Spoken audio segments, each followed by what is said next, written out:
I'm 55, and I've been working with men and women my entire life, and I've watched this, and it's quite obvious.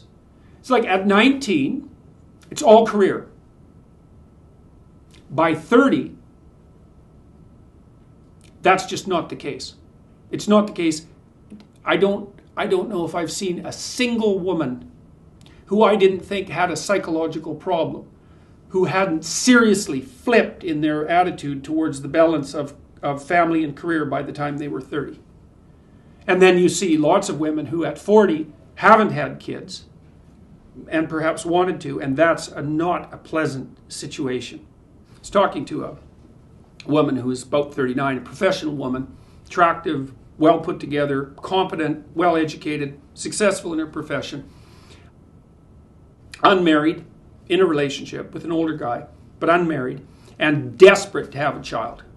She said no one ever talked to her about the fact that she'd actually want to have a family or encouraged her to think about doing that. It was as if it wasn't within the realm of possibility that one of the things that she might have the ambition to do would be to be a mother. And that's just not acceptable.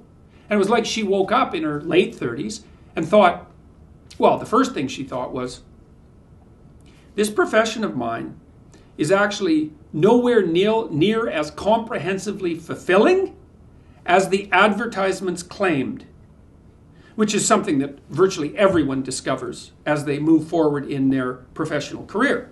The reason that you get paid generally for your work is because you're doing something that you wouldn't choose to do if you weren't being paid for it. And so the idea that your career is going to be the fundamental source of your fulfillment is true for a very tiny minority of people. And even with them, it's complicated. So she was tearful and upset about the fact that it took her so long to discover that there were other important dimensions to life, and that motherhood turns out to be, well, how many things do you do in your life that are fundamental, right? You have a career and your education, so that would be part of your career development. That's part of what makes you generally useful in society and perhaps a place that you find some meaning and purpose. You have your friends, you have your family, like your parents and your siblings and so forth. You have your kids, you have your relationship. That's it. There's 4 things. Now, you can expand that to some degree. You can have, maybe you're creative and you make good use of your personal time. There's other factors that aren't trivial, but those 4 things are canonically important. You miss one of them, and you're going to pay for it. And so our society needs to rethink our relative valuation of career versus motherhood. So we don't know how to solve this problem, but we could at least have an intelligent discussion about it, and we could start by admitting that the idea that most 19-year-old women are fed, which is that their career will be the primary purpose of their life, is actually a lie. Well, I just want to say about the Swiss, the fact that 85% of the mothers stay at home. No, work only part-time. Or work only part-time? Yeah. 15 is work full-time. But a lot of them are staying at home with their children. 60% are working, of mothers. Okay, but part-time. Yeah. Yeah. And I think I'm coming here for the last over 10 years. I'm amazed at how wonderful the Swiss people are. So I think the mothers are doing something right. Yes. And I think also the fact you have the lowest crime rate on the planet says something about your mothering skills also. So I just want to say it's very dangerous to denigrate the work of mothers. And I think that one of the things that a lot of mothers now feel is that if they don't have a career, they're worthless. And I think that is also an incredibly negative impact. In best case scenarios, I think people should have the opportunity to do what they want. If they want to stay home with their children, they should do that. And I think, at least for the first 5 years, somebody should stay home, either the mom or the dad.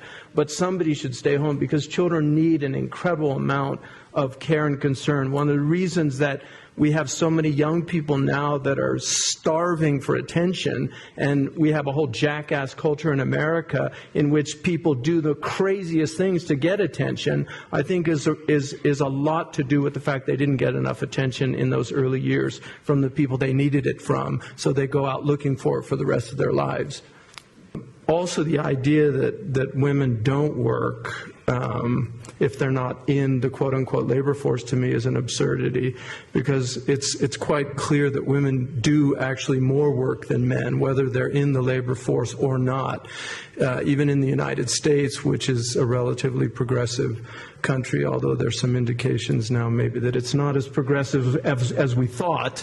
But nonetheless, even in the United States, women are earning, although it's getting better, about, between 70 to 80% of what men are earning in the same fields. And so I think we've got so much disparity on the planet, but fundamentally, roles have changed significantly. I concur with Ken Wilber, the philosopher, who argues that the idea that women were oppressed for 10,000 years and suddenly these suffragettes worked it out in the 19th century is an absurdity. Anybody who's read Shakespeare knows that women have always had power. They've just manifested that power very differently in cultures.